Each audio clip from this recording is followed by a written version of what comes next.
So today we asked our task force to suggest recession-proof asset allocations.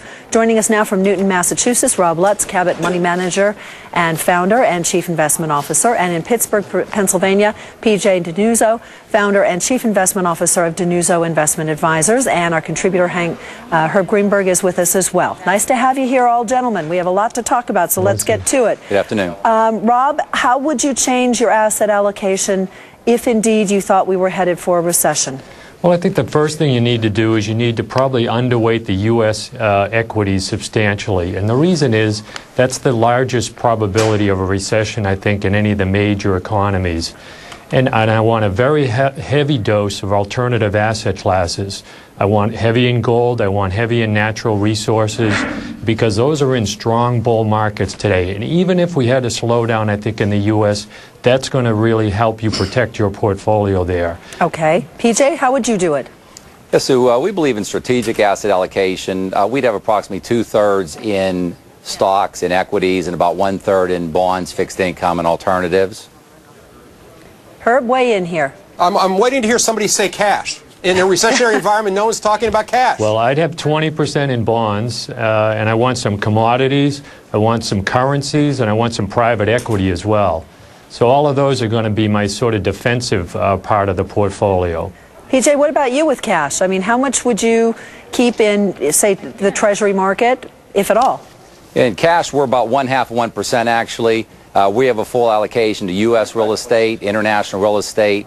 About 10% of our equity commitment is to commodities. Absolute return strategies, merger arbitrage are very good hedges. You mentioned real estate. How are you doing that, or how would you do that?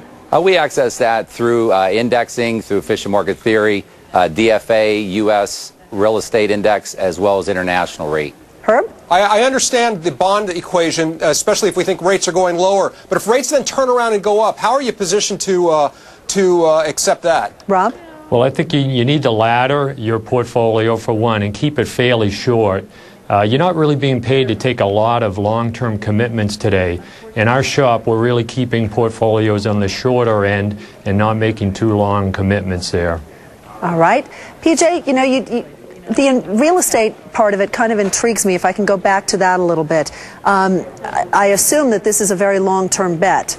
Are you picking a bottom in real estate right now, or do you think we're near the bottom in real estate? No, so we're not picking a bottom. We're strategic asset allocators, so we always want to be fully invested.